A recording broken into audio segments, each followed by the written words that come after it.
Спадарыня Таццяна гадуе 6-месячнага Германа. Бацька ў хлопца ёсць і жыве разам з сям'ёю, але пры гэтым шлюб афіцыйна не зарэгістраваны.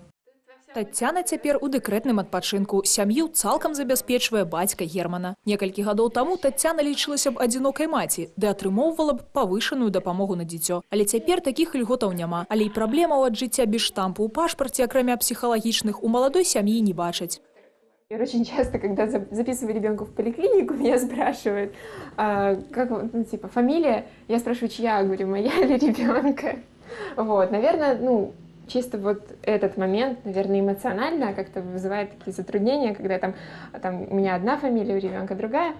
Яшчэ адна нязручнасць, звязаная з рэгістрацыяй дзіцяці. Калі шлюб зарэгістраваны, то бацькам аўтаматычна лічыцца муж маці дзіцяці. Калі ж бацькі жывуць разам, але не рэгіструюць дачыненняў, то абавязкова прайсці працэдуру ўсталявання бацькоўства, на якой мусяць прысутнічаць абодва бацькі. Працэс гэты больш доўгі ды складаны, чым у выпадку зарэгістраванага шлюбу. Действующее законодательство не знает такого понятия, как гражданский брак, и все юридические последствия влечет только брак, который зарегистрирован в органах ЗАГС.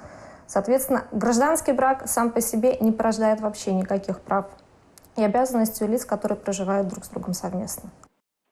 Юрысты называюць грамадзянскі шлюб фактычнымі шлюбнымі зносінамі і кажуць, што ў выпадку нават дзесяткаў гадоў супольнага пражывання у тых, хто жыве ў такіх дачыненнях, не з'яўляецца аніякіх правоў. Вы не можаце прэтэндаваць на спадчыну ці наведваць каханага ў турме. Не можаце нават падпісаць шлюбнай дамовы, бо яна пачынае дзеяць толькі пасля афіцыйнай рэгістрацыі шлюбу.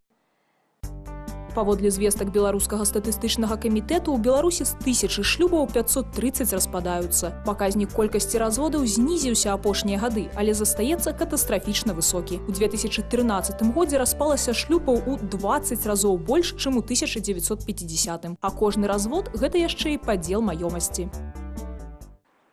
Калі вы афіцыйна зарэгістравалі шлюб, то ўся супольна набытая маёмасць дзеліцца 50 на 50. У выпадку грамадзянскага шлюбу ніякіх нормаў няма. Уся маёмасць паводле закону належыць таму, на каго яна зарэгістраваная. Тэарэтычна вы можаце праз суд даказаць свае правы на кватэру ці аўтамабіль. Але давядзецца даказваць два аспекты. Па-першае, што ў пакупку былі ўкладзеныя сродкі двух чалавек. А па-другое, што мэтаю пакупкі было стварэнне супольнай маёмасці. Як паказвае практыка, даказаць суду другі аспект амаль немагчыма.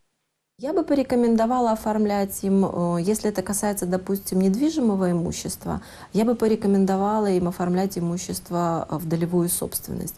На сегодняшний момент законодательство позволяет это делать. Як долевую ўласнасць можна аформіць толькі нерухомасць. Але хаця б вашыя правы на частку кватэры будуць гарантаваныя, калі дачыненне будзе вырашана завершыць. Усе іншыя маёмасныя пытанні ў выпадку грамадзянскага шлюбу ці грамадзянскага разводу лепш вырашаць не праз суд, а спакойнай размоваю між дарослымі людзьмі.